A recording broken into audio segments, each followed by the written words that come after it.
नमस्कार साथियों, उम्मीद करता हूं आप सब बहुत अच्छे होंगे। एक बार फिर से करंट अफेयर्स की जर्नी में आपका बहुत बहुत स्वागत है। जनवरी, फरवरी, मार्च, अप्रैल और मई के करंट अफेयर हमने बहुत अच्छे से किए हैं। आज हमारी जर्नी का डे 7 है, 7वां दिन है और आज हम लोग जून 2024 का करंट अफेयर जो है इसको बहुत ही कॉम्प्रिहेंसिव मैनर में डिकोड करने वाले हैं। मैंने आपको याद होगा, अगर आप रेगुलरली करंट अफेयर देख रहे हो, मैंने बोला था कि बहुत सारी न्यूज ऐसी होती है जो धीरे धीरे डेवलप होती है और वो डेवलप होते होते जब जून आता है, जुलाई आता है, जो हमारे लास्ट के 2 दिन है, इसमें काफ़ी इंपॉर्टेंट बन जाती हैं।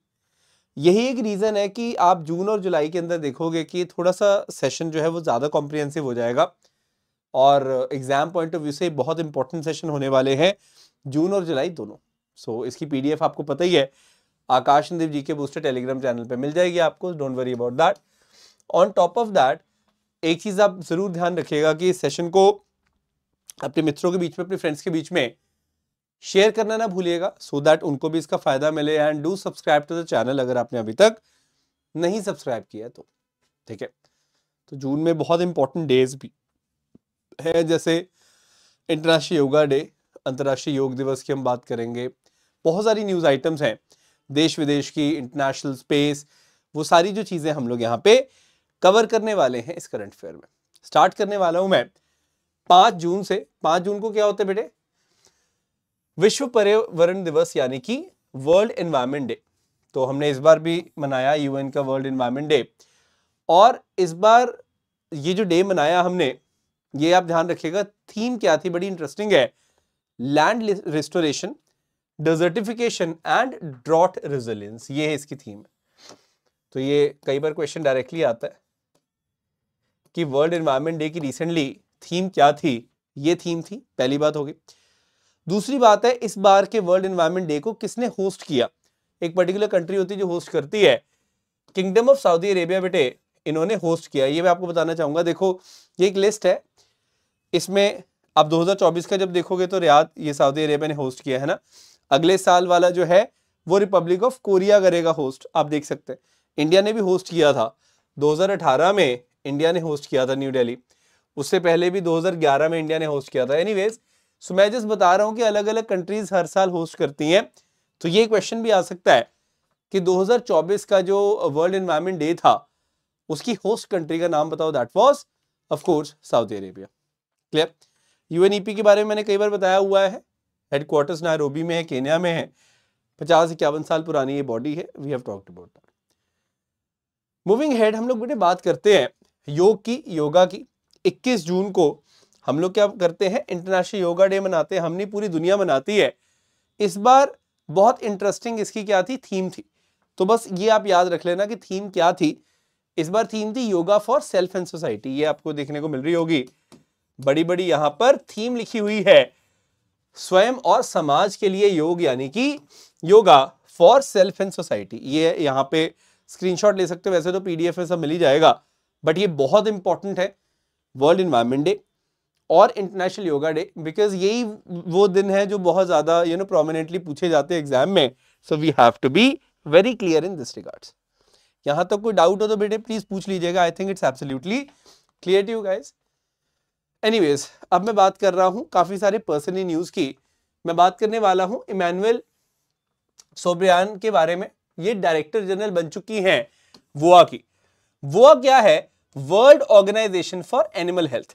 जैसे वर्ल्ड हेल्थ ऑर्गेनाइजेशन है WHO, वो क्या करती है? ह्यूमन हेल्थ के बारे में बात करती है। उसी प्रकार से वोआ जो है वो world organisation for animal health है।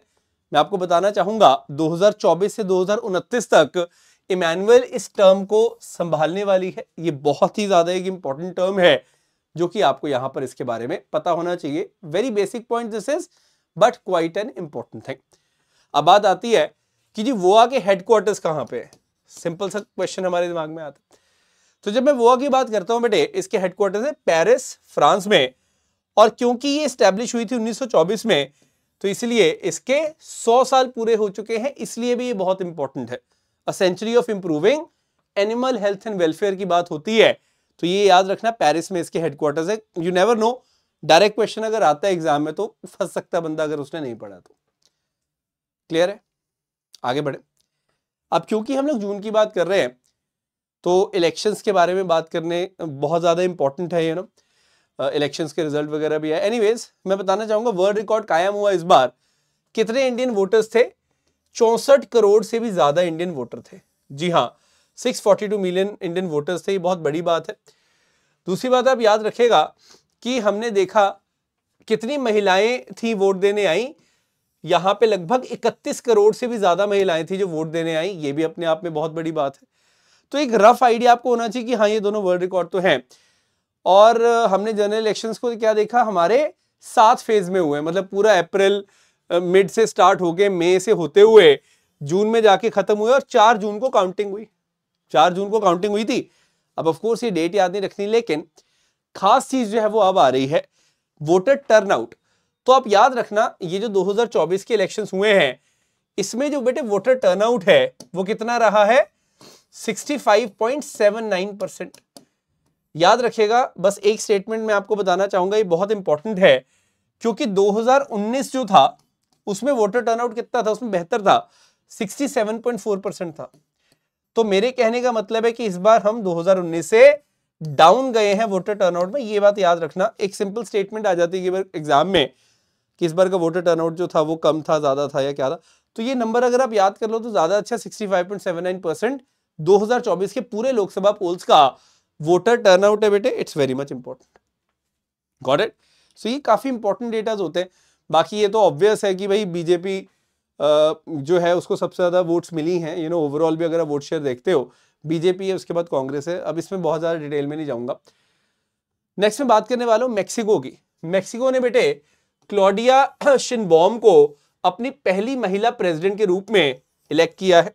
6 साल की इनकी टर्म है। हालांकि अक्टूबर से टर्म स्टार्ट होगी और ये पहले inter governmental panel for climate change में भी अच्छा काम कर चुकी हैं। तो बस ये बात याद रखना कि क्लॉडिया शिनबॉम जो है न्यूज में थी, वो कहां की पहली महिला राष्ट्रपति बनी है? That is Mexico. मैक्सिको क्या है? यही है मैक्सिको। यूएस के आप नीचे आते हो, this is Mexico as we all know. Easy है, कोई बहुत ज्यादा इसमें मुश्किल नहीं। नेक्स्ट पर्सन इन न्यूज की मैं बात करता हूं, वो भी सुपर इंपॉर्टेंट है। कैसे? यहां पे एक इंडियन फॉरेन सर्विसेज के ऑफिसर है रुचिरा कंबोज। ये फर्स्ट फीमेल यूएन एम्बेसडर थी, अगर आपको याद हो, न्यूयॉर्क में स्टेशन थी। फाइनली ये रिटायर हो गई हैं। तो अब ये जो रिटायर हुई हैं तो इनको रिप्लेस कौन कर रहा है? यहां पे एक करियर डिप्लोमेट है और इनका नाम है पी हरीश। ठीक है? तो पर्वतनेनी हरीश जो है, he is going to be the next ambassador बोल लो या परमानेंट रिप्रेजेंटेटिव बोल लो of India to United Nations at New York. तो ये पोजीशन होल्ड करने वाली पहली महिला रुचिरा कंबोज थी, पर क्योंकि अब ये क्या हो चुकी हैं, रिटायर कर गई हैं, तो अब अगली जो पोजीशन इनको मिली है। हालांकि इनको तो अभी रिसेंटली अनाउंस किया था, मिड ऑफ अगस्त में अनाउंस किया था, बट रुचिरा कंबोज आपको पता होना चाहिए कि रिटायर कर गई है, इसलिए इनके ऊपर भी क्वेश्चन बनता है। तो इसलिए मैंने दोनों चीजें साथ में कवर करती। आगे बढ़ते हैं बेटे। सुप्रीम कोर्ट जो है उनकी बात करने वाला हूं। इन्होंने रिकॉन्स्टिट्यूट किया है जेंडर सेंसिटाइजेशन कमेटी को। यह बहुत इंपॉर्टेंट कमेटी है। खास बात यह है कि जस्टिस हीमा कोहली, जो कि एक महिला जज है सुप्रीम कोर्ट की, इनको चेयरमैन या चेयरपर्सन इसका बनाया गया, ये आप याद रखिएगा। तो ये क्वेश्चन कई बार आ जाता है कि जेंडर सेंसिटाइजेशन कमेटी जो है न्यूज में थी, उसका चेयरमैन या वो किसकी अगुवाई के अंदर बनी है। ऐसे ऐसे क्वेश्चन अगर आपको आते हैं तो you should be in a position to understand this point precisely. Moving ahead, आगे बढ़ते हैं। चलिए, अब क्योंकि लोकसभा के इलेक्शन हुए थे तो मैं बताना चाहूंगा प्रियंका जरकिहोली जो है, इनकी मैं यहां पर बात करने वाला हूं। ठीक है? बहुत शानदार तरीके से इलेक्शन जीती है महाराष्ट्र में। तो she is the youngest tribal women to win from a unreserve seat. ये है ट्राइबल है, लेकिन इन्होंने जो फाइट की है वो अनरिजर्व सीट से की है। ये कर्नाटका से, सॉरी महाराष्ट्र से नहीं, कर्नाटका से है। तो आप बस ये याद रखेगा कि अनरिजर्व सीट से फाइट करते हुए भी ये जीत गई है। She is just 27 years old. हालांकि ये पॉलिटिकल फैमिली से आती हैं, बट यू शुड नो कि यंगेस्ट ट्राइबल वुमेन जो अनरिजर्व सीट से जीती है वो प्रियंका जरकिहोली है। ये आपको पता होना चाहिए। Got it? आगे बढ़ा जाए। चलिए, अब मैं नेक्स्ट जो बात कर रहा हूं ये बहुत इंपॉर्टेंट है। लेफ्टिनेंट जनरल वकार उस जमान जो हैं वो बांग्लादेश आर्मी के क्या बन गए, चीफ बन गए। ये जून की बात है, ठीक है। उससे पहले सैफुद्दीन अहमद थे, बट अब ये है। अब देखो ये रिसेंटली भी बहुत न्यूज में थे। शेख हसीना का जो रेजिग्नेशन है, ये सारा जो है ये अनाउंस किसने किया था, इनके थ्रू अनाउंस हुआ था। तो आपको बस इतना पता होना चाहिए कि whenever we talk about this particular personality, ये अब बांग्लादेश के one of the most powerful लोगों में से एक है, without any doubt. This is something we have to be understanding. समझ आया इतना सबको? मतलब बहुत सिंपल से पॉइंट्स हैं, but we have to be understanding this point precisely. तो क्वेश्चन आ सकता है कि Wakeruzzaman was in a lot of news. तो वक़ारुज़्ज़मान मतलब कहाँ पे आर्मी चीफ है? तो you should know it is of course Bangladesh. Bangladesh का मैं बता दूं आपको, देखो इंडिया के साथ तो बॉर्डर लगता ही है, और उसके साथ साथ हम देखते हैं यहाँ पे ये वाला जो बॉर्डर है इसका म्यांमार के साथ यानी कि बर्मा के साथ भी लगता है। You can have a look, ठीक है। सो इंडिया तो चलो है ही है हर तरफ, लेकिन यहाँ पे म्यांमार के साथ बॉर्डर भी लगता है। This is quite an important thing. एक एक्सरसाइज करते हैं हम श्रीलंका के साथ, सॉरी बांग्लादेश के साथ। कौन सी एक्सरसाइज करते हैं हम बांग्लादेश के साथ बेटे? हम लोग करते हैं एक्सरसाइज संप्रीति। याद रखिएगा, एक्सरसाइज संप्रीति जो है वो हम लोग बांग्लादेश के साथ करते हैं। ये सब क्वेश्चंस आ सकते हैं because Bangladesh is in a lot of news, काफी मेस है वहां पे, तो क्वेश्चन यू कैन एक्सपेक्ट। आगे बढ़ा जाए। So I hope you all are enjoying the session. काफी कुछ सीखने को यहाँ पर मिलेगा आज भी आपको इस सेशन में। मूविंग अहेड, इंडियन नेवी जो है उनको फाइनली मिल चुकी है उनकी पहली महिला helicopter pilot in the form of सब लेफ्टिनेंट अनामिका बी राजीव। ये अनामिका बी राजीव जो है, she is the first women helicopter pilot of Indian navy. अब यहाँ पे ये सीधा फैक्ट है, इसमें कुछ समझाने लायक नहीं है। If you no you know, that's it, ठीक है। तो आप ये देख लो, एक इंडिया के बहुत बड़े कंजर्वेशनिस्ट हैं, ठीक है। कंजर्वेशनिस्ट मतलब एनवायरनमेंट को बचाने के ऊपर इन्होंने पूरी जिंदगी अपनी लगा दी। इनका नाम है AJT जॉन सिंह। ये हमारे बीच में अब नहीं रहे हैं, तो आपको बस ये पता होना चाहिए कि AJT जॉन सिंह जो है वो बहुत ज्यादा न्यूज में थे। तो AJT जॉन सिंह किस फील्ड से एसोसिएट करते थे या ताल्लुक रखते थे? तो he was associated with the conservation of environment या conservationist. That's the point you got to be understanding. Simple and straight forward point, कोई इसमें हाई फाई चीज नहीं है, इतना अगर आपको पता that is fine. Got it. अभी रिसेंटली हमने देखा स्टेट्स में इलेक्शन हुए, एक बहुत बड़ा इलेक्शन हुआ स्टेट में, उड़ीसा की स्टेट में। हमने देखा मतलब लिटरली 24 साल का वर्चस्व था, 24 साल से भी ज्यादा का ही मैं बोलूंगा, नवीन पटनायक जी का। उसको तोड़ते हुए मोहन चरण मांझी बन चुके हैं उड़ीसा के चीफ मिनिस्टर, CM। तो ये आप याद रखेगा, नवीन पटनायक जो सन 2000 से 2024 तक चीफ मिनिस्टर रहे, अब फाइनली मोहन चंद मांझी जो है he is the new chief minister of Orissa. ये आपको याद रखना होगा। एक चीज अब नोटिस करना, अगर मैं इंडिया में लॉन्गेस्ट सर्विंग CMs की बात करूं तो नो डाउट पवन चामलिंग जो है वो 24 साल 165 दिन रहे। तो वहीं दूसरे नंबर पे आते नवीन पटनायक जो 24 साल 98 डेज रहे। तो आप देख सकते हैं कि मतलब ये टॉप 3 ड्यूरेशन के मामले में है, और आप खुद ही देख सकते हैं कि कितना ज्यादा ड्यूरेशन है। नवीन पटनायक का भी लगभग वही सेम ही है, कुछ ही दिन का फर्क है। तो यू शुड अंडरस्टैंड कि नवीन पटनायक बहुत ही बड़ा एक फिगर, इसमें कोई शक यहां पे नहीं है। Got it. आगे बढ़े। मैं बात करने वाला हूं यहाँ पे PS तमांग की। ये सिक्किम के चीफ मिनिस्टर के रूप में इन्होंने दोबारा से शपथ ली है। तो ये आपको पता होना चाहिए कि PS तमांग या फिर प्रेम सिंह तमांग कहाँ के चीफ मिनिस्टर हैं। उसी प्रकार से जैसे चंद्रबाबू नायडू जो हैं, ये तो काफी फेमस हो ही गए हैं, इन्होंने भी ओथ ली अपनी विजयवाड़ा के पास। एंड ये बस आपको इतना पता होना चाहिए कि he is a very important person now. जब भी हम लोग बात करते हैं आंध्र प्रदेश की, तो इनको वहां पे जो एक पोजीशन मिली है वो बहुत एक इंपॉर्टेंट पोजीशन है, चीफ मिनिस्टर की पोजीशन है, चंद्रबाबू नायडू। ये आप याद रखेगा, ठीक है। तो पहले बीच में ये चला था ना कि भाई 3-3 कैपिटल्स बनानी है, तो अभी वो कह रहे हैं कि एक ही बनानी है। तो आप बस ये याद रखेगा कि Chandrababu Naidu was in a lot of news because he is the new Andhra Pradesh chief minister. That's it. NATO बहुत न्यूज में रही। नेटो में मैं बताता हूं बहुत बड़ा ट्रांजिशन, इसमें कोई शक नहीं कि 2014 से अभी तक, 2014 से अभी तक, मतलब 10 साल से नेटो के सेक्रेटरी जनरल कौन है? जेंस स्टोलनबर्ग, ये व्यक्ति। लेकिन अब हम लोग क्या देख रहे हैं, जो डच प्राइम मिनिस्टर है मार्क रूट, मतलब नीदरलैंड्स के प्राइम मिनिस्टर हैं, he is going to be the new secretary general of NATO. ये बहुत बड़ी बात है। तो आप याद रखिएगा कि नेटो जो है उसको अक्टूबर 2024 को ये मतलब as a secretary general join करेंगे। नाम है मार्क रूट। तो ये बस याद रखना कि who is going to be the new secretary general of NATO, ऐसा अगर क्वेश्चन आता है so that is going to be Mark Rutte. NATO जिसके हेडक्वार्टर्स ब्रसल्स यानी कि बेल्जियम में है, जिसमें 32 कंट्रीज जुड़ी हुई हैं। लेटेस्ट स्वीडन है, 1949 में यानी कि 75 साल पहले बनी थी नेटो, और उसके सेक्रेटरी जनरल बनने जा रहे हैं मार्क रूट।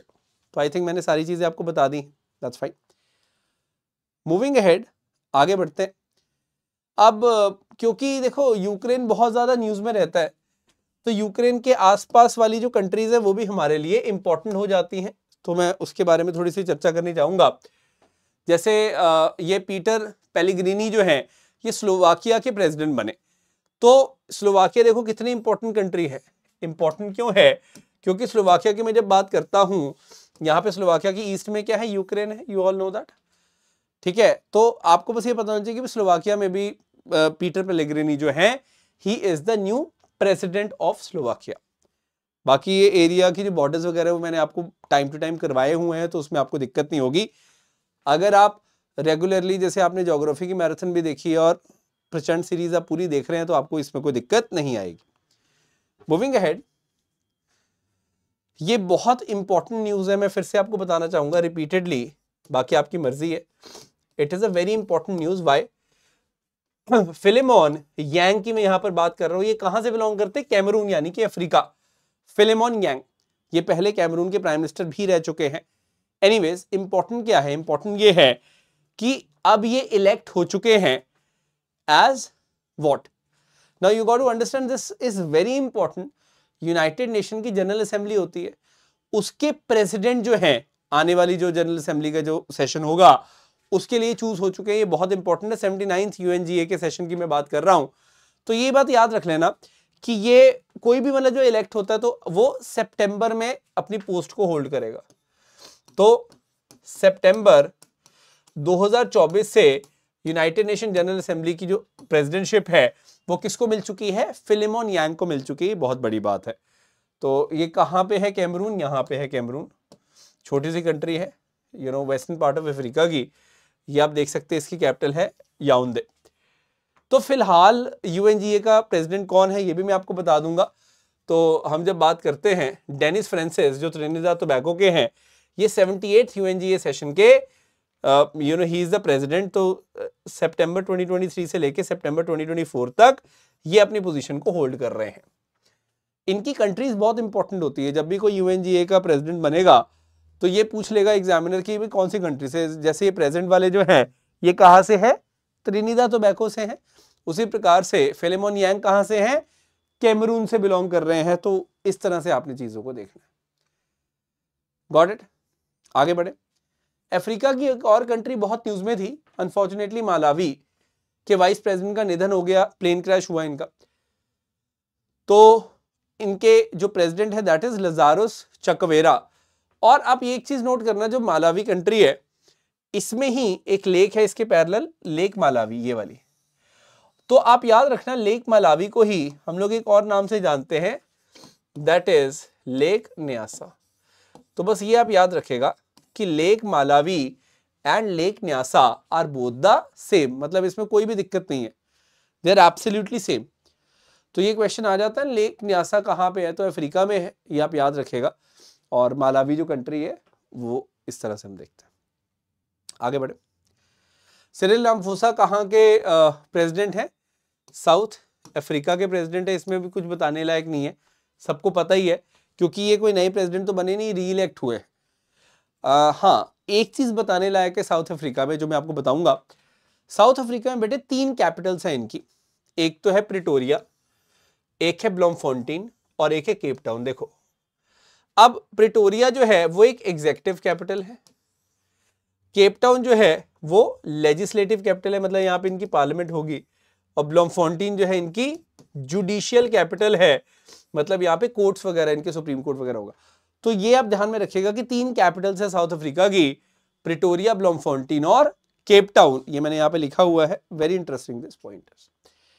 आगे बढ़ते हैं, मूविंग अहेड। नेक्स्ट जो एस्पेक्ट हम डिस्कस करने वाले हैं, again that is very much important. Legendary sarod मास्टरो रह चुके हैं बेटे, सरोद के बहुत शानदार वादक पंडित राजीव तारानाथ, शायद नाम आपने सुना होगा, राजीव तारानाथ जी, ये हमारे बीच में अब नहीं रहे। सवाल आता है कई बार कि राजीव तारानाथ बहुत न्यूज में थे, कौन से इंस्ट्रूमेंट को बजाते थे, कौन से इंस्ट्रूमेंट के मास्टरो थे, तो दैट वाज सरोद।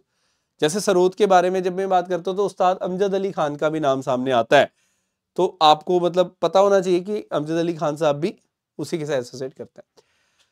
पीके मिश्रा आपको शायद पता होगा, प्राइम मिनिस्टर की हम जब बात करते हैं, principal secretary to the prime minister यही कंटिन्यू कर रहे हैं, that is PK Mishra. So yeah you should need, you are suppose to know that कि principal secretary to the prime minister कौन है, पीके मिश्रा। जैसे नेशनल सिक्योरिटी एडवाइजर अभी भी कौन है, अजीत डोभाल साहब, यू ऑल नो दैट। सो इस तरह से आपने चीजों को लिंक करना है आपस में, that's important. Anyways, personally news की बात आ रही है तो एक फार्मर है महाराष्ट्र से, सिद्धेश सकोरे, तो मैं बताना चाहूंगा he has been named as land hero by United Nations agency. तो ये बहुत खास चीज है। तो ये मतलब आप देखोगे कि छोटी छोटी इनोवेशंस करते रहते हैं नेचुरल फार्मिंग को लेके, वेस्ट मैनेजमेंट को लेके, तो इसी चीज को देखते हुए सिद्धेश सकोरे को एक बहुत बड़ा ऑनर दिया गया। तो मैं बताना चाहूंगा इनको लैंड हीरो अवार्ड मिला है। क्या मिला है? लैंड हीरो का अवार्ड मिला है by UNCCD on world desertification and drought day. तो United Nation convention to combat desertification जो है, ये आपने शायद इसके बारे में सुना होगा, 1994 की कन्वेंशन है। This is very much important. Clear हुआ इतना? Simple and straight forward point, कोई दिक्कत वाली यहाँ पे बात नहीं। आगे बढ़ते हैं। एक फिल्म मेकर है विनोद गनात्रा, आपने शायद नाम सुना होगा। इनको Nelson Mandela life time achievement award अभी रिसेंटली मिला है।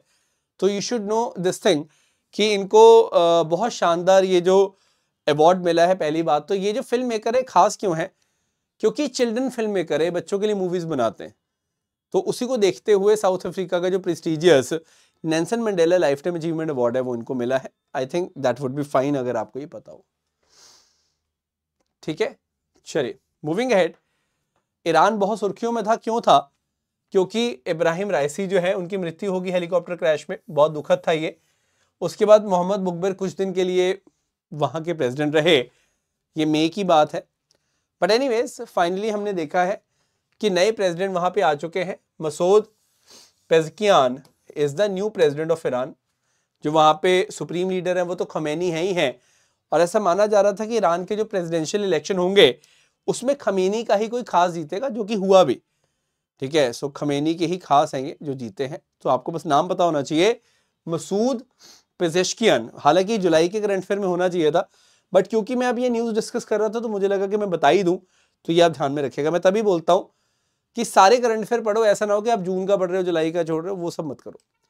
Moving ahead, president has appointed हुम।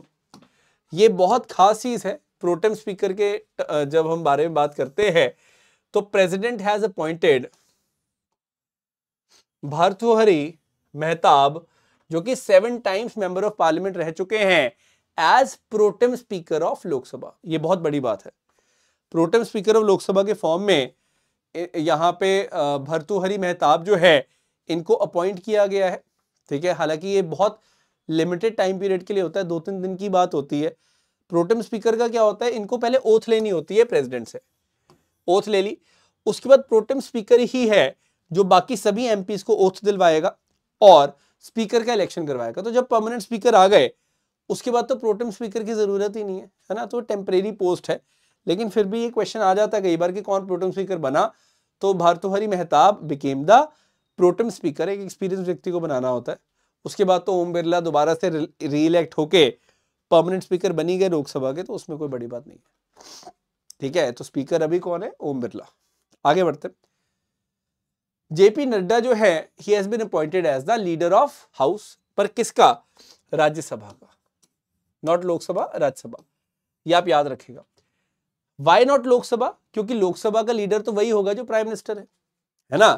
लोकसभा के लीडर तो मोदी जी ही हैं, बिकॉज वो लोकसभा के मेंबर है। अगर वो राज्यसभा के मेंबर होते तो वो राज्यसभा के लीडर ऑफ द हाउस होते, जैसे मनमोहन सिंह थे। So anyways you have to know this thing कि राज्यसभा का लीडर ऑफ द हाउस कौन है? जेपी नड्डा। ये बहुत इंपॉर्टेंट क्वेश्चंस बनते हैं, ऐसे आपको पता होने चाहिए। आगे बढ़ते हैं। नेक्स्ट में बात करने वाला हूं अरुंधति रॉय के बारे में, क्योंकि इनको प्रेस्टिजियस पेन प्रिंटर प्राइज जो है वो दिया गया। ये ब्रिटिश चैरिटी जो है वो देती है, बहुत खास है ये, बड़े बड़े जो राइटर्स हैं उनको मिलता है पेन प्रिंटर प्राइज। तो याद रखिएगा कि अरुंधति रॉय जो है इनको पेन प्रिंटर प्राइज से सम्मानित किया गया है यहाँ पे, which is very much important. Easy, आगे बढ़े। चलिए, नाउ मूविंग अहेड, हमने नेक्स्ट जो पॉइंट है वो बहुत इंटरेस्टिंग है। Would like to talk about Indian air force. Indian air force ने रेड फ्लैग 24 जो एक्सरसाइज है उसको ज्वाइन किया, कहां पे? अलास्का में, यानी कि यूएस में। ये आप याद रखेगा। तो यहाँ पे एक मल्टीनेशनल एक्सरसाइज थी जिसका यूएस क्या था, होस्ट था। उसको हमने देखा कि बहुत शानदार तरीके से इंडियन एयरफोर्स के कंटिंजेंट ने ज्वाइन किया। तो बस इतना भी याद रखो कि ये यूएस ने होस्ट की है और ये कहां पर हुई है? बेसिकली अलास्का में हुई है। If you know this much that is fine. ठीक है, मूविंग अहेड। इंडियन एयरफोर्स ने बेटे एडवांस जब करते हैं, एडवांसमेंट की बात करते हैं ड्रोन वॉरफेयर में स्पेशली, तो नागास्त्र डिप्लॉयमेंट की बात आती है। आप याद रखिएगा नागास्त्र 1 की जो डिप्लॉयमेंट है वो यहां पर की गई है। तो ये है क्या? नागास्त्र की जब मैं बात करता हूं, इट्स इंडिजिनियस यानी कि मेक इन इंडिया या made in India kamikaze drone है which has been developed by the solar industries for Indian army. ये बहुत खास चीज है। कामिकाजे मतलब सुसाइडल ड्रोन, मतलब जहां भी जाएगा ये टकराएगा और ये नष्ट हो जाएगा और बहुत डैमेज करेगा। तो ये सवाल आ सकता है कि नागास्त्र बहुत न्यूज में था, वो क्या है? एंटी टैंक मिसाइल है, सैम है, ये क्या है? तो you should know it is basically a drone. तो हम लोग जब बात कर रहे हैं वो मेड इन इंडिया ड्रोन है, लेकिन कैसा ड्रोन है? कामिकाजे ड्रोन है। तो कामिकाजे का मतलब समझ आ गया कि यहाँ पे हम लोग क्या कर रहे हैं कि अटैक ऐसे कर रहे हैं कि ड्रोन ही पूरे अटैक में नष्ट हो रहा है और बहुत ज्यादा इंपैक्ट डाल रहा है। That's it. आगे बढ़ते हैं। अभी रिसेंटली इसरो ने डेवलप किया प्रवाह सॉफ्टवेयर, किस चीज के लिए? एरोडायनेमिक डिजाइन और एनालिसिस के लिए। ये बहुत इंपॉर्टेंट है, इसरो का प्रवाह सॉफ्टवेयर। तो आप ये नोटिस करना कि मैं जब भी मतलब इसकी बात करता हूं, व्हेनेवर आई टॉक अबाउट प्रवाह, तो प्रवाह है क्या? तो प्रवाह का मतलब क्या है? जैसे parallel, RANS solver for aerospace vehicle, arrow thermodynamic analysis, इस तरह से कुछ है, वो मैं आपको आगे जाके दिखा दूंगा। लेकिन CFD का मतलब होता है कंप्यूटेशनल फ्लूइड डायनेमिक्स। तो ये आप याद रखेगा, कंप्यूटेशनल फ्लूइड डायनेमिक्स वगैरह की हम लोग बात करते हैं ना। व्हाट इज मोर इंपॉर्टेंट यहाँ पे? इंपॉर्टेंट ये है कि हम लोग जब भी टेस्टिंग कर रहे हैं किसी भी व्हीकल की, जो स्पेस में जाने वाला है, वहां से वापस आएगा, वहां पर ये बहुत ज्यादा इंपॉर्टेंट है। तो एक सॉफ्टवेयर है जो एरोडायनेमिक डिजाइन और एरोडायनेमिक एनालिसिस को बहुत ज्यादा इजी बनाएगा।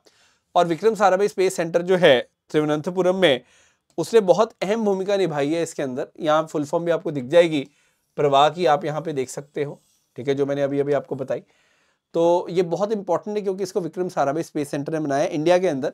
अब हमें बाहर के किसी सॉफ्टवेयर पे रिलाई नहीं करना पड़ेगा। आप देख सकते हो ये इस तरह की पूरी मॉडलिंग देता है कि हवा का कहाँ पे ज्यादा ड्रैग होगा, कौन से पार्ट पे ज्यादा प्रेशर पड़ेगा। ऑल दीज थिंग्स प्रवाह is telling us.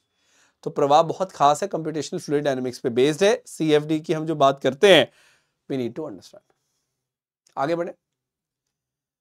Moving ahead में बात करने वाला हूं अस्मी की। बात आती है अस्मी क्या है? इट्स शॉर्ट फॉर अस्मिता। अस्मी एक 9x19 mm कैलिबर की सब मशीन गन है। आप यहां पे वैसे तो देख सकते हैं, जैसे पहले हम यूजी हैकलर का यूज करते थे, कोच का यूज करते थे, लेकिन now this is a good one जो कि मेड इन इंडिया है। इसलिए आपको ध्यान में रखना है कि अस्मी है क्या। अस्मी को पिस्टल नहीं है, it is sub machine gun, SMG है बेसिकली। 9 mm कैलिबर की SMG है, तो that is very much important. और northern command of Indian army ने तो 550 बोल ही दिया कि हमें दे दो। No that's very important. तो हमें बस ये पता होना चाहिए कि भाई अस्मी बहुत न्यूज में था, अस्मी है क्या। अगर आपको ये सब पता है तो आप चीजों को आपस में लिंक कर लेंगे, that is more important. Moving ahead, हम लोग बात करते हैं बेटे Japan and India maritime exercise यानी कि जिमेक्स।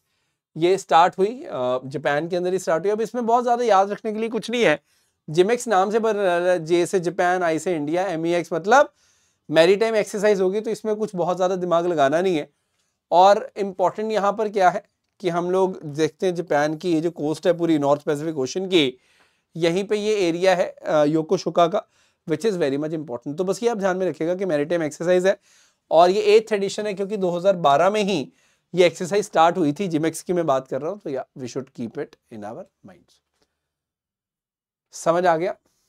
चलिए, कई बार क्वेश्चन आता है कि विद्युत रक्षक बहुत न्यूज में था, विद्युत रक्षक मॉनिटरिंग सिस्टम जो है वो किसका है? इंडियन आर्मी का है, क्योंकि उन्होंने लॉन्च किया। दूसरा क्वेश्चन दिमाग में आता है कि विद्युत रक्षक बेसिकली करेगा क्या? So it is all about what, ये जो मतलब पर्टिकुलर आइडिया है हमारा, यहाँ पे आपको ध्यान में रखना है कि जो भी हमारे इंजन्स है यूज होते हैं इंडियन आर्मी में, उनकी जो परफॉर्मेंस है उसको इन्हांस करेगा, ये बहुत इंपॉर्टेंट है।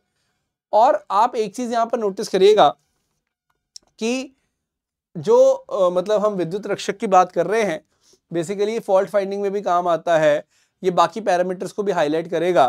तो विद्युत रक्षक यही है बेसिकली, ये इस तरह से बॉक्स है और आप देखोगे ये इस तरह से काम करेगा, तो मतलब काफ़ी खास है। It is IoT enable generator monitoring protection and control system, तो जो भी जनरेटर्स हैं उनकी जो इन्हांस करेगा परफॉर्मेंस और एफिशिएंसी, वो यही करेगा, ऐसा हमारा मानना है। इजी, बहुत ज़्यादा कोई दिक्कत नहीं है, इतना अगर आपको पता है that is fine. Moving ahead, मैं एक बहुत खास चीज़ बोलना चाहूँगा इसरो के बारे में। इसरो ने तृष्णा मिशन की बेटे बात की, किसकी बात की? तृष्णा मिशन। सबसे पहले तो आप जान लो कि तृष्णा mission is a joint mission between India and France. Bharat और फ्रांस के बीच में क्या है? तृष्णा मिशन है। व्हाट इज तृष्णा? It is thermal infrared imaging satellite for high resolution natural resource assessment. ये अब नाम से आपको क्या पता चल रहा है तृष्णा के बारे में कि भाई इंडिया और फ्रांस का है, ये तो पता चल गया, आपको फुल फॉर्म पता चल गई। लेकिन मैं बताना चाहूंगा it is what, it is to monitor surface temperature and water management around the world. ये बहुत बड़ी बात है। तो इसको 2025 में लॉन्च करेंगे, 5 साल का टाइम पीरियड रहेगा, ऐसा भी हमारा मानना है। तो अभी लॉन्च नहीं हुआ है और ये इंडिया और फ्रांस का प्रोजेक्ट है, बड़ा एम्बिशियस प्रोजेक्ट है। Thermal infrared imaging satellite for high resolution natural resource assessment. Yeah these are the points you need to understand. Easy, चलिए आगे बढ़ते हैं। अभी रिसेंटली हमने देखा मैगेलन मिशन जो है उसने डिस्कवर किया है वीनस की वॉल्केनिक एक्टिविटी। ये बहुत खास है, नासा का ये बेटे मिशन है मैगेलन मिशन, और इसने बहुत खास एविडेंसेस दिए हमें about volcanic activity on Venus, शुक्र के ऊपर। एक चीज आप नोटिस करना, ये अभी लॉन्च नहीं हुआ है। मैं मतलब अगर इसकी बात करता हूँ मैगेलन मिशन की, ये बहुत पुराना मिशन है, 1989 में लॉन्च हुआ था, ठीक है। और शुक्र की जो संपूर्ण सतह है उसका चित्र लेने वाला जो अंतरिक्ष यान की हम लोग बात करते हैं, वो बहुत इंपॉर्टेंट है। First spacecraft to image the entire surface of the Venus. तो this is one point you need to be understanding, very important in fact. समझ आया कि नहीं आया? तो आपको मतलब ये बेसिक चीजें पता होनी चाहिए कि भाई मैगेलन मिशन ने रिसेंटली कौन से प्लैनेट की फोटोज ली या इमेजिंग किसकी की है, मतलब इस तरह के जो क्वेश्चंस हैं वो जो दिमाग में आते कई बार, तो वो बहुत ज़्यादा इंपॉर्टेंट है कि आप वहाँ पे उसको क्लियर रखो। This is the point you need to be understanding, ठीक है। सो बहुत ही पुराना ये मिशन है आपके समक्ष। आगे बढ़ते हैं, मूविंग अहेड।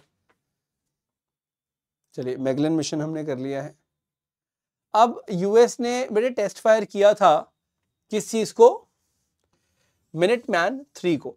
बस मैं इतना बताना चाहूंगा, जैसे इंडिया के पास अग्नि है, ठीक है, उसी प्रकार से इंटरकॉन्टिनेंटल बैलिस्टिक मिसाइल की अगर मैं बात करूं, यानी कि ICBMs की बात करूं, तो यूएसए के पास क्या है?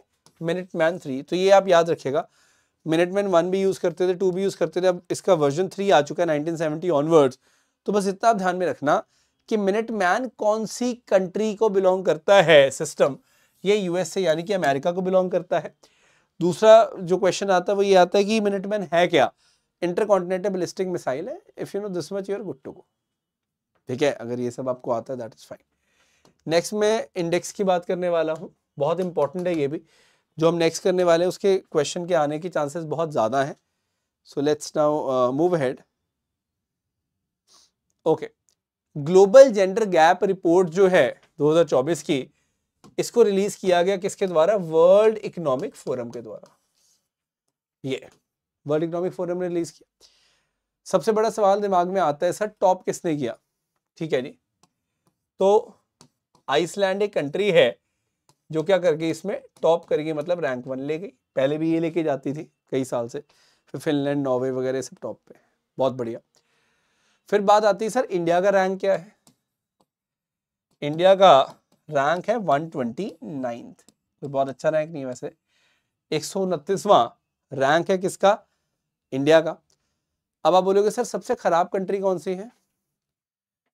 तो रैंक 146 है जिसका, वो है सूडान।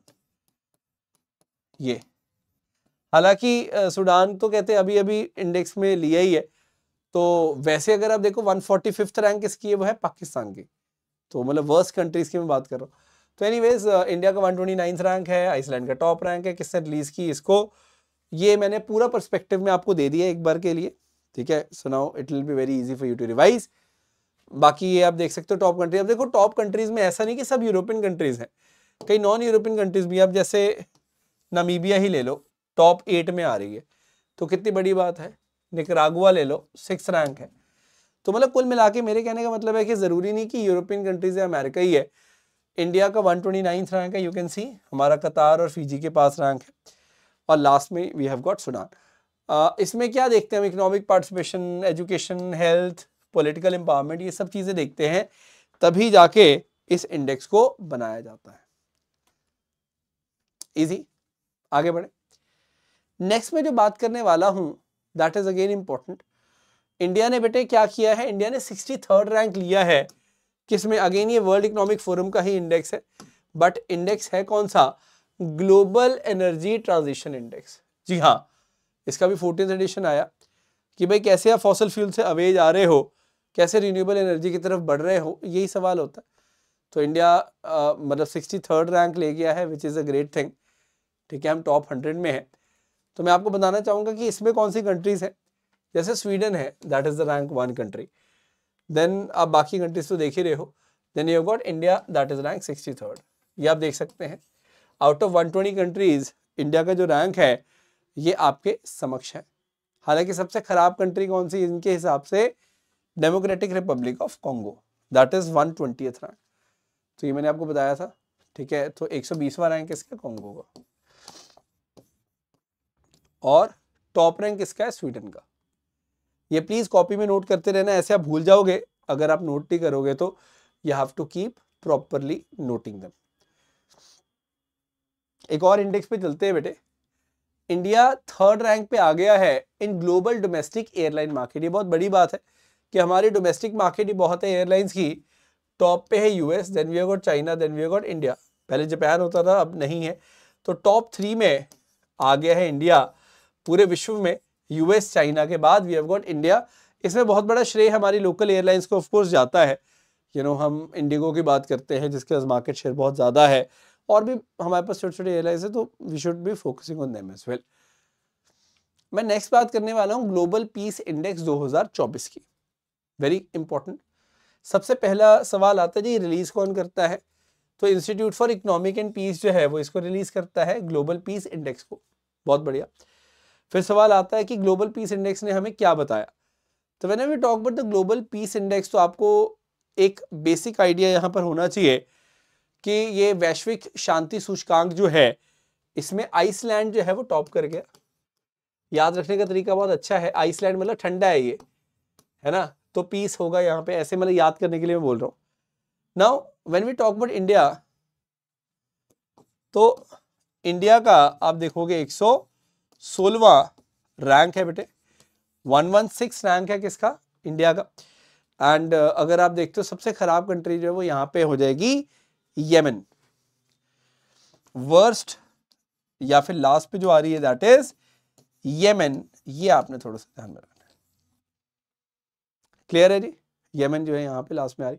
मैं आपको दिखा भी देता हूँ। वैसे टॉप पे आप देखते हो आइसलैंड है, इंडिया 116वें पे है एंड यमन यहाँ पे लास्ट पे है, that is rank 163 in this very global peace index. तो ये तो आई थिंक बहुत इजी है। एक और समिट की बात करता हूं, बहुत खास है। हमने देखा recently summit on peace in Ukraine हुई, कहां पर हुई? स्विट्जरलैंड में हुई, जून में हुई। बहुत अच्छी बात है। तो समिट भी हुई, स्विट्जरलैंड में भी हुई, लेकिन खास बात क्या है? खास बात यह है कि इसमें Russia was not invited. China जो है वो भी इससे दूर भाग गया। इंडिया ने भी यहाँ पे क्या किया है, यहाँ पे मतलब एक पर्टिकुलर डेलीगेशन भेजा जो बहुत बड़े लेवल के डेलीगेशन नहीं था। तो कहने का मतलब ये कि ये नाम की जरूर मीटिंग हुई, लेकिन इसमें कुछ बहुत ज्यादा आउटकम है देखने को नहीं मिला। क्वेश्चन ये जरूर आ सकता है कि summit on peace in Ukraine कहां पर हुई? तो आपको पता होना चाहिए टुक प्लेस इन स्विट्जरलैंड। बहुत इंपॉर्टेंट है ये point, we have to look into. आगे बढ़ते हैं। ये आप देख सकते हैं यहाँ पे जस्टिन ट्रूडो भी आ गए हैं, यूरोपियन यूनियन के लोग भी आ गए, लेकिन जिसको होना चाहिए था वो यहाँ पे नहीं है। यहाँ पे पुतिन को होना चाहिए था और जेलेंस्की को होना चाहिए था, जो कि यहाँ पर हमें देखने को नहीं मिला। मूविंग अहेड, हमने क्या देखा? ये नेक्स्ट जो पॉइंट है बहुत इंपॉर्टेंट है। बॉन क्लाइमेट कॉन्फ्रेंस 2024 जो है वो बॉन यानी कि जर्मनी में हुई। यहाँ पे सीओपी की तैयारी होती है। सीओपी मतलब कॉन्फ्रेंस ऑफ पार्टी जो होने वाली है बाकू यानी कि अजरबैजान में, उसकी यहाँ पे तैयारी हुई है। तो बस ये आप ध्यान में रखिएगा कि यूएन क्लाइमेट चेंज कॉन्फ्रेंस जो है नवंबर 2024 में होगी, जिसको आप COP 29 के नाम से जानोगे, वो कहाँ पे होने वाली है? बाकू यानी कि अजरबैजान। तो मैं एक बेसिक आपको आइडिया देना चाहता हूँ यहाँ पे। जैसे रिसेंटली हुई थी दुबई में COP 28, उससे पहले शर्म शेख इजिप्ट में हुई थी COP 27, उससे पहले स्कॉटलैंड में हुई थी COP 26, जहाँ पे कंसेप्ट ऑफ लाइफ भी दिया था मोदी जी ने। ये याद रखना COP 21 जो 2015 की, ये भी बहुत इंपॉर्टेंट है। हम जब पेरिस क्लाइमेट चेंज की बात करते हैं, पेरिस टारगेट्स की बात करते हैं, तो कि भाई किस प्रकार से हमने ग्लोबल वार्मिंग वगैरह कंट्रोल करनी, ये सब चीजें आपको पता होनी चाहिए। Got it? आगे बढ़े। रिसेंटली हमने क्या देखा? इटली ने होस्ट किया किसको? G7 समिट को। तो आपको पहले तो ये पता होना चाहिए कि who was the host? That was of course Italy. ठीक है, ये बहुत बेसिक सी चीज है। G7 समिट रिसेंटली किसने होस्ट की? तो वो इटली ने होस्ट की। और ये क्या है, मतलब इटली के पास एक्चुअली प्रेसिडेंसी है ना, तो जिसका प्रेसिडेंसी वही होस्ट करेगा। जब मैं G7 की बात करता हूं तो what all do we have in G7? जैसे कनाडा है, फ्रांस है, Germany, Italy, Japan, UK, US, EU। ये आप याद रखना। रशिया भी होता था, लेकिन it has been suspended of course Ukraine crisis की वजह से। That's a different thing all together. तो हमें ये कम से कम पता होना चाहिए कि 2014 में ही रशिया को एक्सपेल कर दिया गया था, निकाल दिया गया था। सो मतलब ऐसे आप याद रख लेना कि 2024 में जून में इटली के अंदर क्या हुआ? 50th G7 समिट हुई। उससे पहले हिरोशिमा में हुई थी, उससे पहले जर्मनी में हुई थी। बट वो इतना याद रखने की जरूरत नहीं है, अगर आपको इतना ही पता that is fine. Moving ahead, आगे मैं बढ़ना चाहूंगा। Would like to talk about international labour organisation, ILO की हम लोग बात करते हैं। जब मैं बात करता हूँ बेटे ILO की, तो 112th इंटरनेशनल लेबर जो कॉन्फ्रेंस है वो हमने कहाँ पे देखी? जिनीवा में होती हुई देखी।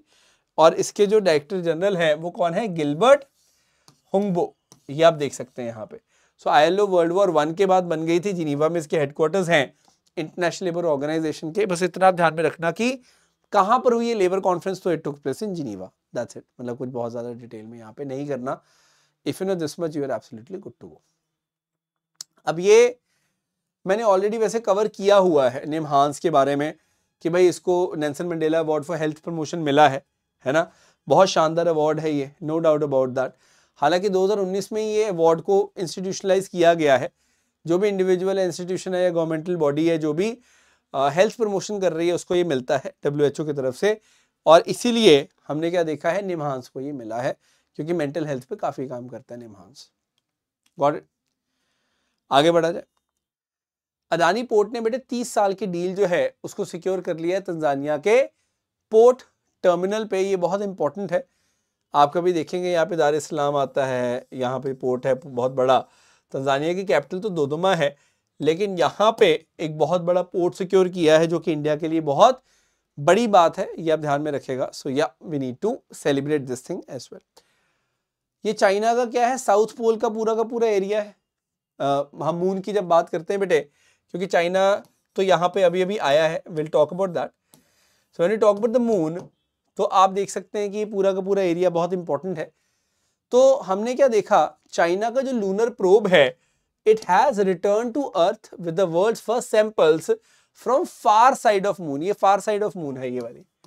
तो फार साइड ऑफ मून से इन्होंने बहुत सारे सैंपल्स उठाए और ये लेकर आए चाइना का चैंग E6 प्रोब की मैं बात कर रहा हूं। Very very important this is, ये आप ध्यान में रखिएगा। तो ये क्वेश्चन आ सकता है कि चैंग E6 प्रोब किस चीज से एसोसिएट करता है। तो मून का जो हम सैंपल कलेक्शन मिशन की बात करते हैं, ये वही है। So yeah we need to look into that. Clear? मतलब सारे के सारे जो पॉइंट्स हैं, they very simple and they very to the point. बस आपको थोड़ा सा दिमाग लगाना है and you will be good to go. चलिए आगे बढ़े। और नेक्स्ट जो मैं बात करने वाला हूं दैट इज नासा स्पेसएक्स जो है, इन्होंने लॉन्च किया है game changing weather satellite that is GOES U. अब ये गोज है क्या, इतना ध्यान में रखो, geostationary operational environmental satellite. ये तो आप ये नोटिस करिएगा कि अभी हमने देखा ये कैनेडी स्पेस स्टेशन जो है वहां से फ्लाई कर गया एंड स्पेसएक्स के रॉकेट में we saw it flying. Now what is more important is कि it will be renamed as GOES 19, one satellite of course। पहले की सैटेलाइट को ये अलविदा कह देगा, this is quite an important thing. तो गोज है क्या, जियो स्टेशनरी ऑपरेशनल एनवायरमेंटल सैटेलाइट को हम लोग गोज के नाम से जानते हैं। आई थिंक इट्स एब्सोल्युटली फाइन। चलिए क्लियर हो गया इतना। तो क्या ये पहली बार है कि गोज को लॉन्च किया गया? ऐसा बिल्कुल नहीं है, 18 बार लॉन्च किया गया है, उसमें से 4 ऑपरेशनल है, 13 आई थिंक रिटायर कर चुकी हैं। तो मैं ये बताना चाहूंगा कि गोज जो है वो तो 1970s 80s से हम लोग लॉन्च कर रहे हैं और अभी तक ये लॉन्च होती जा रही है। गोज मतलब जियो स्टेशनरी ऑपरेशनल एनवायरमेंटल सैटेलाइट, बस ये आप याद रखना। और किसकी होती है? नासा की होती है। नेक्स्ट वन, अब ये ध्यान में रखेगा, जो चाइनीज साइंटिस्ट हैं वो काफी ज्यादा दोबारा से सुर्खियों में आ गए, because using Chinese H alpha solar explorer telescope, जिसको हम चेस टेलीस्कोप भी बोलते हैं, उन्होंने new pattern of how sun's atmosphere rotate वो ढूंढ निकाला है। तो ये बहुत खास चीज है। तो सवाल आएगा जी, चेस टेलीस्कोप बहुत न्यूज में था, चेस टेलीस्कोप कहाँ का है? C for China, C for Chase. और Chinese H alpha solar explorer को ही हम लोग चेस के नाम से यहाँ पर जानते हैं। हालांकि 2021 में लॉन्च हुआ था ये, इतना मैं आपको बता दूं। और मतलब धरती से अगर मैं बात करता हूं तो लगभग 500 किलोमीटर के ऑल्टीट्यूड के ऊपर वी सी इट ऑर्बिटिंग। सो या दैट इज क्वाइट इंपॉर्टेंट। चलिए क्लियर हो गया इतना। तो मतलब हमें सिंपल और स्ट्रेट फॉरवर्ड पॉइंट्स को समझना है। I think that is more important, और उसी से आपको चीजें क्लियर होती नजर आती हैं। अभी हमने देखा चाइना और फ्रांस का भी थोड़ा सा कोलैबोरेशन हमें देखने को मिला, which is quite an interesting thing, because China, France have launched space variable objects monitor। ये बहुत इंपॉर्टेंट है। चाइना और फ्रांस जो है इन्होंने लॉन्च किया बेटे स्पेस वेरिएबल ऑब्जेक्ट्स मॉनिटर, यानी कि स्वॉर्म। कहाँ से लॉन्च किया? चाइना से लॉन्च किया।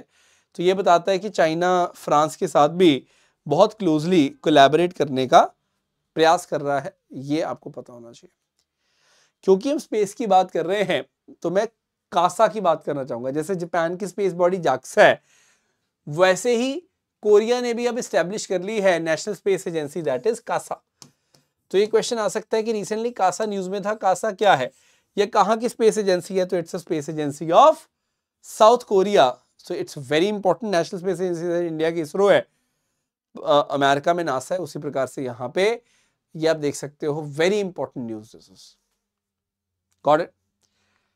नेक्स्ट मैं बात करने वाला हूं CSIR का फिनोम इंडिया प्रोजेक्ट पे। ये काफी इंपॉर्टेंट है। Why it is so much important, let me tell you. इसने किसी तरह से 10,000 सैंपल कलेक्ट किए। अब हम प्रिसीजन मेडिसिन की तरफ बढ़ चुके हैं, जो कि बहुत खास चीज है।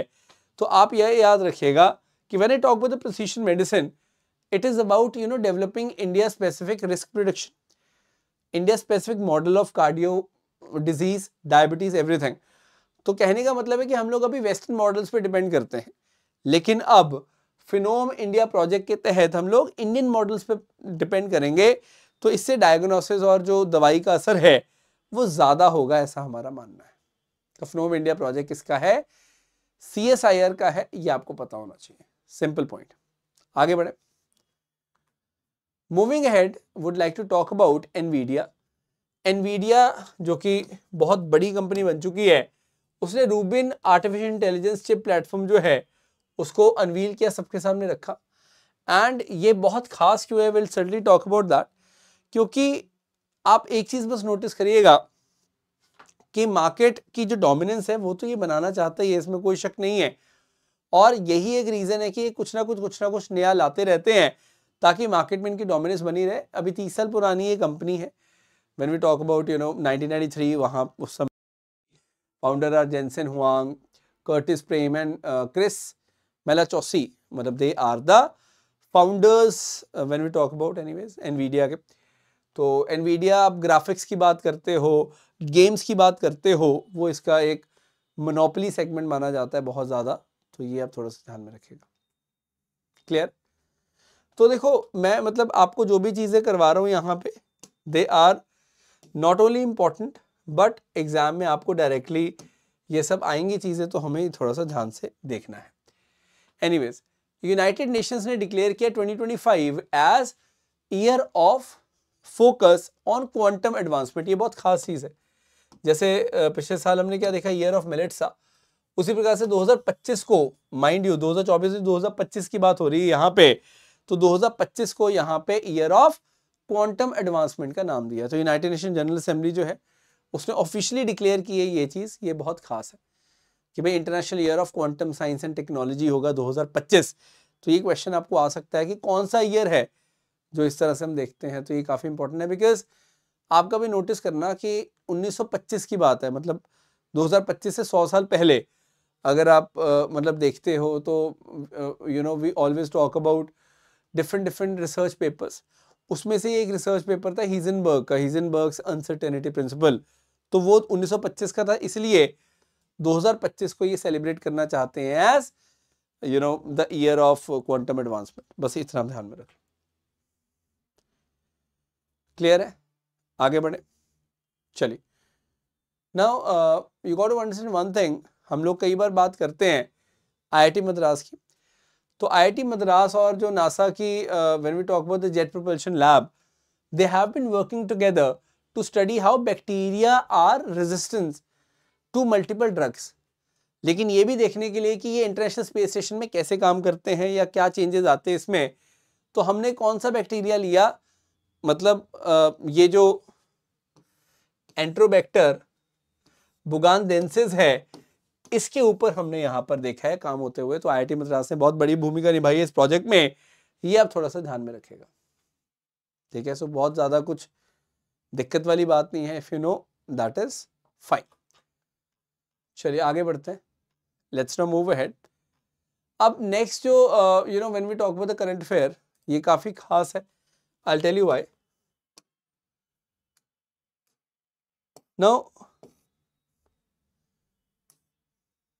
चलिए, अब ये ध्यान में रखिएगा, जब हम RBI की बात करते हैं, RBI ने रिसेंटली जो बल्क FDs होती हैं उसका जो मतलब डिपॉजिट लिमिट है उसको 2 करोड़ से बढ़ाकर कितना कर दिया, 3 करोड़। तो मतलब बल्क FD तभी मानी जाएगी जब 3 करोड़ या 3 करोड़ से ज़्यादा है।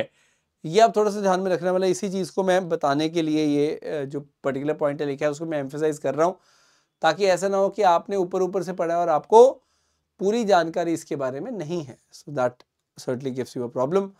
तो मतलब RBI ने बल्क FD जो रेट्स है इंडिया के उसको 2 करोड़ से बढ़ाकर 3 करोड़ कर दिया है। इसमें कुछ बेनिफिट्स होते हैं, तो वो तभी मिलते हैं जब आपके पास बल्क FD है या बल्क फिक्स डिपॉजिट है। हार्बिंगर 2024 की मैं बात करता हूं बेटे, तो ये बहुत खास क्यों है? It's a global hackathon. अलग अलग एक्सपर्ट्स आते हैं यहाँ पे, अपना जो पोजीशन है, अपनी जो आइडियाज़ है उनको शेयर करते हैं। That's very much important. तो आप बस ये बात ध्यान में रखिएगा कि हार्बिंगर 2024 जो है, इसमें हार्बिंगर नाम में पता चल रहा है RBI आ रहा है ना? ये देखो, तो हार्बिंगर में नाम में ही RBI आ रहा है, तो आई थिंक ये मुश्किल नहीं होना चाहिए आपको कि किसका इवेंट है। और इस बार 2 ही थीम्स थी, एक थी जीरो फाइनेंशियल फ्रॉड्स, एक थी बीइंग दिव्यांग फ्रेंडली। ये बहुत खास है। इस बार की जो हार्बिंगर है उसकी थीम आपके समक्ष मैंने यहाँ पे रखी। क्लियर? आगे बढ़े। एक रैली बहुत न्यूज में थी, D5 रैली। मैं आपको बता दूं D5 रैली को D5 रैली क्यों बोला, क्योंकि ये कारगिल विक्ट्री को कोमेमोरेट करना चाहते थे। तो कुछ लोग द्वारका से चले, एक टीम धनुषकोडी से चली, एक टीम दिंजन से चली, और वो सब कहाँ मिले? दिल्ली में मिले। और उसके बाद वो कहाँ निकल के? द्रास। तो ये कितने डी आ रहे हैं? द्वारका, धनुषकोडी, दिंजन, दिल्ली और द्रास, तो 5 आ रहे हैं ना। तो that's why it is D5 motorcycle expedition. तो ये बहुत खास चीज है, और मतलब ये यहाँ पे करके दिखाई इन्होंने, जो कि मतलब बहुत बड़ी चीज है। आगे बढ़ते हैं। Moving ahead would like to talk about, India को बोल दिया गया है कि 2025 का जो hockey men's junior world cup होगा वो आपने क्या करवाना है? होस्ट करवाना है। India has been named as host of this. तो ये बहुत प्रेस्टीज की बात है, no doubt about that. UP is going to organise 2025 edition, मतलब अगले साल का जो एडिशन है मोटो जीपी भारत का। कहां पे? नोएडा में बुध इंटरनेशनल सर्किट है बेटे। बुध इंटरनेशनल सर्किट जो है इन नोएडा, वहां पे इसको ऑर्गेनाइज करवाया जाएगा। Very important point this is. बस इतना ध्यान में रखना कि मोटो जीपी भारत कहां पे होगी? बुध इंटरनेशनल सर्किट में होगी। If you know this much it is absolutely fine. चलिए आगे बढ़े। Moving ahead, before we move ahead do subscribe to the channel. चलिए आगे बढ़ते हैं। एंशिएंट पर्ल सिटी जो है वो बहुत ज्यादा न्यूज में थी, दैट इज सुआम। कहां पे डिस्कवर हुई है ये? यूएई में, यूनाइटेड अरब अमीरात में ये डिस्कवर हुई है। आप याद रखना, पहले सिनिया आइलैंड भी यहाँ पे मिला था, अब हमें ओल्ड सिटी तुआम भी मिली है। तो ये प्लेस इन न्यूज की कैटेगरी में आप इसको रख सकते हो कि तुआम नाम की जगह बहुत न्यूज में थी। तो ये आप देख सकते हो, ये यूएई है, ठीक है, यहाँ हॉर्मुज का एरिया। तो ये यहाँ पे हमने देखा ये सारी जो न्यूज आइटम्स हैं कहाँ पे डेवलप हो रही है? यहाँ पे डेवलप हो रही है यूनाइटेड अरब अमीरात में, यहाँ पे डेवलप हो रही है, ठीक है। अच्छा एक चीज नोटिस करना कि जो वर्ल्ड हेल्थ ऑर्गेनाइजेशन है उसने डेजिग्नेट किया है national institute of Indian medical heritage जो हैदराबाद में है एज ट्रेडिशनल मेडिसिन रिसर्च का कोलैबोरेटिंग सेंटर। खास चीज क्या है कि ऐसा नहीं कि पहली बार हुआ है, बिकॉज अगर आप ध्यान से देखोगे तो institute for teaching research Ayurveda Jamnagar और Morarji Desai national institute of yoga ये ऑलरेडी इस लिस्ट में शामिल है। तो that is the third one जो अभी हमने बात की, वो थर्ड है national institution of Indian medical heritage जो है। तो ये आप ध्यान में रखिएगा कि वर्ल्ड हेल्थ ऑर्गेनाइजेशन ने इसको collaborating centre for traditional medicine जो है उसकी कैटेगरी में डाला है। तो या that is important, got it. अभी लैब 45 बहुत न्यूज में था, उसके बारे में बात करना चाहूंगा। विप्रो एक आईटी कंपनी है, इसने लॉन्च किया है लैब 45 आर्टिफिशियल इंटेलिजेंस प्लेटफॉर्म। तो इसमें जनरेटिव एआई, मशीन लर्निंग सबका प्रयोग किया गया है। लेकिन खास क्या है, जो इनकी सेल्स है, जो इनकी एचआर है, मार्केटिंग है, ऑपरेशंस है, उन सब की एफिशिएंसी बढ़ाने के लिए इसको किया गया है। बस इतना आप ध्यान में रखना। तो Wipro has launched lab 45 artificial intelligence platform, बस इतना आपको पता होना चाहिए, ठीक है। इसमें बहुत ज्यादा कुछ नहीं है। Moving ahead would like to talk about a book. RBI के ऊपर बुक है fly on the RBI wall. लिखा किसने इसको? अल्पना किल्लावाला जो है उन्होंने इस किताब का लेखन किया है। That is important, that's in fact very important, ठीक है। ऐसा Killawala has written this particular book, ये आप देख सकते हैं यहाँ पे। और इन्होंने खुद आरबीआई में काफी एक्सटेंसिवली काम किया है। वो भी एक रीजन है कि she has got rich experience of RBI, क्योंकि इनको एक्सपीरियंस है। तो ये किताब का लेखन जो है वो यहां पर कर रही है, गॉट इट। आगे बढ़ा जाए। मूविंग अहेड हम लोग बात करते हैं बेटे चेनाब ब्रिज की, बहुत खास है। World highest 3 lakh rail bridge की जब बात करता हूं मैं तो चेनाब ब्रिज की बात आती है। जम्मू एंड कश्मीर में चेनाब ब्रिज है, आप यहाँ पर देख सकते हैं। जब आप कटरा से आगे जाएंगे, ठीक है, संगलदन की तरफ जाते हैं तो यहाँ पे view got Chenab bridge, very important this is. और आप देख सकते हो कि मतलब रिवर बेड से 359 मीटर ऊंचा है, ये बहुत बड़ी बात है। It is actually a architectural marvel, no doubt about it. तो ये बस आप ध्यान में रखना, मतलब क्वेश्चन कई बार इस तरह के आते हैं जिसको आपको समझना होगा। चलिए आगे बढ़े। तरंग शक्ति बहुत न्यूज में था, उसके बारे में बात करते हैं कि India is going to host its first multinational air exercise Tarang Shakti in August. Now what is more important is कि हम लोग जब भी तरंग शक्ति की बात करते हैं तो तरंग शक्ति खास इसलिए because it is not about India anymore, it is much about कि इंडिया की ग्लोबल लेवल पे पोजीशन कहाँ पे है। तो ये बस आप थोड़ा सा ध्यान में रखना। और ये क्योंकि न्यूज़ बहुत ज़्यादा मतलब चल रही थी तो वो आपको पता होना चाहिए, और इसीलिए अभी बोला जा रहा है जैसे फिलहाल एज वी टॉक कि एक्सरसाइज तरंग शक्ति जो है it has showcased India's military capabilities. Defence ties की तो हम लोग बात करते ही हैं, लेकिन कैपेबिलिटीज उसने दिखा दी है जो कि बहुत खास है। तो बस मतलब we have to notice this particular thing itself, काफ़ी इंपॉर्टेंट है। तो क्वेश्चन ये आता है, तरंग शक्ति बहुत न्यूज़ में था, किसने होस्ट किया? इंडियन एयरफोर्स ने होस्ट किया इसको। That is very much it, we have to understand that. Moving ahead, आगे बेटे हम बढ़ते हैं। ये अब ध्यान में रखिएगा, हम सबको पता है कि कूनो नेशनल पार्क में चीताज आए, नामीबिया से आए, अफ्रीका में अलग अलग पार्ट से आए, we all know that, South Africa वगैरह। नाउ कूनो नेशनल पार्क जो है वहां पे तो आए ही है, no doubt, but I would like to also tell you कि Madhya Pradesh is preparing second cheetah habitat also, that is Gandhi Sagar wildlife sanctuary. ये आप थोड़ा सा नोटिस करना, क्वेश्चन ऐसा है कि Gandhi Sagar wildlife century कहाँ पर है, तो दैट्स इन मध्य प्रदेश। ऐसे क्वेश्चंस भी एग्जामिनर पूछ लेता है, व्हाई? बिकॉज एग्जामिनर नोज कि स्टूडेंट जो है उसने ऊपर ऊपर से पढ़ाई की है, तो अगर आप चीज़ों को लिंक करके नहीं पढ़ रहे हो तब you are going to face a bit of problem, ये आप ध्यान में रखना। सितंबर में वर्ल्ड फूड इंडिया होने वाला है, पता है आपको? बहुत खास चीज़ है ये, मतलब बहुत बड़ा फूड का इवेंट होने वाला है सितंबर में। तो ये बस याद रखना, प्रगति मैदान में होगा। वर्ल्ड फूड इंडिया 2024 की मैं यहाँ पर बात कर रहा हूँ, very important this is, clear है? World food India.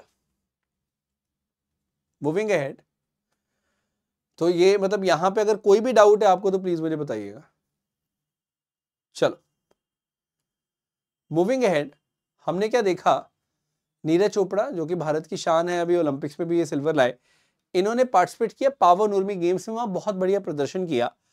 तो पावर नूर्मी गेम्स ये न्यूज में थी, तो बस आपको पता होना चाहिए पावर नूर्मी गेम्स कहां पे होती हैं? फिनलैंड में होती हैं। 1957 में स्टार्ट हुई थी, अभी तक चल रही हैं, तो ये फिनलैंड में होती है। We have to notice this particular point, Finland, that's in Europe of course. Next जो इंपॉर्टेंट है उसके ऊपर हम चलते हैं। आपको पीडीएफ में मैं कुछ कुछ ऐसी चीजें भी दूंगा जो आप रिवाइज कर लेना, वैसे तो सारी जो मैं करवा ही रहा हूं आपको। पाकिस्तान बहुत न्यूज में था क्योंकि इन्होंने एक मिलिट्री ऑपरेशन लॉन्च किया जिसका नाम क्या रखा गया? अज़्मे इस्तेकाम। तो अज़्मे इस्तेकाम मतलब क्या होता है? Resolve for stability. तो आप ध्यान में रखेगा कि जो अफगान के रेबल्स हैं या बाकी जो भी आर्म रेबल्स हैं, उन थ्रेट्स को खत्म करने के लिए ही अज़्मे इस्तेकाम जो है उसको स्टार्ट किया गया है, ये आपको पता होना चाहिए। सो कुल मिला के बस इतना ध्यान में रखिएगा कि पूरा जो पाकिस्तान है उसको सिक्योर करने के लिए पाकिस्तान ने मिलिट्री ऑपरेशन अज़्मे इस्तेकाम जो है उसको लॉन्च किया है। ये क्वेश्चन आ जाता है कई बार कि अज़्मे इस्तेकाम किसने लॉन्च किया? That is Pakistan, it's a military operation, ठीक है। और वैसे भी अगर आप देखोगे पाकिस्तान और अफगानिस्तान, इनका ये जो बॉर्डर है ये काफ़ी डिस्प्यूटेड बॉर्डर भी है, और यहाँ पे बहुत ज़्यादा क्रॉस बॉर्डर मतलब पोरस बॉर्डर है, क्योंकि इतना ज़्यादा टफ बॉर्डर है कि उसको मैन करना बड़ा मुश्किल है। कोई ना कोई तो इलीगली घुस ही जाएगा, तो वो बड़ी दिक्कत का सबब यहाँ पे इनके लिए बनता है। रिसेंटली हमने वर्ल्ड इन्वेस्टमेंट रिपोर्ट देखी, बस आपको ये पता होना चाहिए कि वर्ल्ड इन्वेस्टमेंट रिपोर्ट जो है वो बहुत इंपॉर्टेंट रिपोर्ट है, no doubt about it. But at the same time world investment report जो है उसको बनाता कौन है? तो हमने क्या देखा है कि जो अंकटाड है, it does a great job, no doubt about that. UNCTAD जिसके हेडक्वार्टर जिनीवा में है, जो 60 साल पहले बनी थी body, United Nation trade and development body जो है, that is known as UNCTAD. तो बस ये आप याद रखना कि वर्ल्ड इन्वेस्टमेंट रिपोर्ट जो है वो किसके द्वारा लाई गई? अंकटाड के द्वारा लाई गई। बस कुछ ही टाइम और लूंगा, 1 घंटा वैसे तो पार हो चुका है, पर मैंने स्टार्टिंग में आपको बताया था कि भाई जून और जुलाई में कॉम्प्रिहेंसिव रखने वाला हूँ, तो आई थिंक इट्स फाइन। नेक्स्ट में बात करने वाला हूँ बेटे इंटरनेशनल जो शुगर ऑर्गेनाइजेशन है उसकी काउंसिल मीटिंग कहाँ पर हुई? न्यू दिल्ली में हुई। इसकी हालांकि हेडक्वार्टर्स लंदन में है, बट इसकी जो काउंसिल मीटिंग है वो इंडिया में हुई है, यानी कि दिल्ली में हुई है। ये बताता है कि इंडिया कितनी इंपॉर्टेंट मार्केट है इसके लिए। जो भी शुगर से रिलेटेड इश्यूज है उनको यहाँ पे डिस्कस किया जाता है। तो ये आप याद रखेगा, 64th international sugar organisation council meeting जो है वो जून एंड की तरफ आते आते हुई है। बहुत खास मीटिंग थी ये, इतना आप ध्यान में रखेगा। चलिए, क्लियर हो गया इतना? तो मतलब आपको ये जितने भी पॉइंट्स हैं ये समझने हैं और उसी से पूरा का पूरा जो क्लैरिटी है वो आपको मिलेगा। मतलब अगर आपने थोड़ा भी कुछ एस्पेक्ट्स मिस कर दिए तो एग्जाम में हो सकता है दिक्कत हो। तो मेक श्योर बहुत डिलीजेंटली आप इस चीज को पढ़ें। चलिए आगे बढ़े। पहली इंटरनेशनल डेयरी फेडरेशन की एशिया पैसिफिक समिट जो है वो बहुत ज़्यादा न्यूज़ में थी। Will certainly be talking about that. तो ये आप माइंड में रखिएगा, वेरी इंपॉर्टेंट दिस इज। क्या बात यहाँ पर हो रही है? International dairy federation Asia Pacific summit जो है वो कहाँ पर हुई बेटे? कोची केरला में हुई। कोची केरला में हमने इसको होते हुए देखा। सिंपल है, ठीक है। वहाँ पे आपको पता है फिशरीज का काफ़ी स्कोप है। वहाँ पे हम बात करते हैं बाकी जो डेयरी प्रोडक्ट्स है उनका बहुत स्कोप है, एनिमल हस्बेंड्री का बहुत स्कोप है। तो मतलब हर चीज़ का वहाँ स्कोप है। तो उस चीज़ को मद्देनज़र रखते हुए हमने यहाँ पे इसको मतलब करवाया है। तो ये काफ़ी इंपॉर्टेंट है, international dairy federation Asia Pacific summit. चलिए, अब हमने क्या देखा? वर्ल्ड का पहला एशियन किंग वल्चर का जो कंजर्वेशन ब्रीडिंग सेंटर है वो कहाँ पर हमने देखा है? महाराजगंज यूपी में देखा है। Very important this place is. दूसरी बात, इसका IUCN स्टेटस क्या है? IUCN के हिसाब से क्रिटिकली इंडेंजर्ड है ये। जब हम एशियन किंग वल्चर कहते हैं तो ये बहुत ही दिक्कत का सबब है हमारे लिए कि कैसे हम इनको बचाएं। तो C मतलब क्या होता है? Critically endangered. तो इसको वल्नरेबल में मत रख लेना, बिकॉज एग्जाम में तो डायरेक्टली क्वेश्चन आएगा तो वहां पे कई बार दिक्कत होती है। तो we have to be very smart in that regards. Smartly हमें उसको आंसर करना होता है। Got it? अच्छा, एक चीज आप नोटिस करना, वर्ल्ड क्राफ्ट सिटी का खिताब किसको मिला है रिसेंटली? श्रीनगर, जो कि जम्मू एंड कश्मीर की कैपिटल है, उनको मिला है। ये बहुत इंपॉर्टेंट है। और आप एक चीज नोटिस करेगा कि श्रीनगर को कहा गया है कि it is a world craft city. मतलब वर्ल्ड जो क्राफ्ट काउंसिल है उसने इसको बहुत ज्यादा इज्जत दी है, बहुत ज्यादा मान दिया है। ये आपने थोड़ा सा यहाँ पे ध्यान में रखना है, बिकॉज एग्जाम में again direct question can be there, so we have to be prepared accordingly कि अभी वर्ल्ड क्राफ्ट सिटी का स्टेटस किसको मिला है? तो दैट इज श्रीनगर, ठीक है, जम्मू एंड कश्मीर में। उसी प्रकार से जैसे कोझिकोड, जो कि कहाँ पे? केरला में, IMB है वहाँ पे। तो कोझिकोड जो है it is India's first UNESCO city of literature. ये क्वेश्चन डायरेक्ट आएगा कि यूनेस्को सिटी ऑफ लिटरेचर बताओ भी इंडिया की फर्स्ट। तो that is of course Kozhikode which is in Kerala. And mind you, ये क्वेश्चंस बहुत इंपॉर्टेंट क्वेश्चंस हैं। अगर आपको आएंगे तो मतलब एग्जाम में थोड़ा सा परेशान कर जाते हैं, इसीलिए आपने इसको अच्छे से पढ़ना है। Got it? चैनल को सब्सक्राइब कर लें और सेशन को शेयर कर दें अगर अभी तक नहीं किया है तो। अभी रिसेंटली नेशनल जो लॉन्च है वो हुआ है स्टॉप डायरिया कैंपेन का। मैं आपको बस ये बताता हूँ, अब यहाँ पे बहुत ज़्यादा डिटेल में वैसे मैं जाऊँगा नहीं इस एग्जाम के लिए, बट मैं आपको इतना बताऊँगा कि भाई the goal behind stop diarrhoea campaign जो है वो क्या है। क्योंकि हम चाहते हैं कि बच्चे की मृत्यु ना हो डायरिया से कम से कम। तो पहले जो मिलता था उससे अब ज़्यादा मिल रहा है। जैसे एग्जिस्टिंग डायरिया स्ट्रैटेजी क्या है? 2 वीक की कैंपेन है ना। और यहाँ पे क्या है? 2 मंथ्स लॉन्ग कैंपेन है। बस इस तरह से चीज़ें हैं। वहाँ पे कम ORS मिलता था, यहाँ पे ज़्यादा ORS मिल रहा है, यहाँ पे ज़्यादा सप्लीमेंट्स मिल रहे हैं। All these kind of things we have to be understanding precisely. तो नेशनल स्टॉप डायरिया जो कैंपेन है ये काफ़ी इंपॉर्टेंट है। और सबसे बेस्ट पार्ट है कि जो इन्फॉर्मेशन, एजुकेशन, कम्युनिकेशन है पहले नहीं थी वो अब हो रही है। तो लोगों को उसके बारे में पता चल रहा है। अगर आपकी चीज़ के बारे में लोगों को ही नहीं पता तो कुछ फ़ायदा नहीं है उसका। That is the point I want to make sure. अच्छा, एक बड़ी अनोखी सी कैंपेन चलाई CSIR ने। तो CSIR ने क्या किया? 1 वीक 1 थीम कैंपेन चलाई और इसमें जो भी रिसेंट सक्सेस स्टोरीज है इंडिया की साइंस एंड टेक्नोलॉजी में उनको शोकेस भी किया गया है। ये बड़ा खास है। तो 1 वीक 1 थीम कैंपेन किसकी है? CSIR की है, आप याद रखेंगे। ठीक है, वेरी इजी। नाउ CSIR है क्या? Council for scientific and industrial research है, ये आप थोड़ा सा ध्यान में रखिएगा। Got it? आगे बढ़े। Bharat centre of Olympic research, जी हाँ, Bharat centre for Olympic research जो है उसको स्टार्ट किया गया बेटे अभी जून के महीने में ही, गुजरात में जो गांधीनगर है वहां पे इट हैज बीन स्टार्टेड। तो आप याद रखेगा, Bharat centre of Olympic research and education जो है इसको कहां पर लॉन्च किया गया है? गुजरात के गांधीनगर में लॉन्च किया गया है। I think that is absolutely fine, अगर आपको पता तो।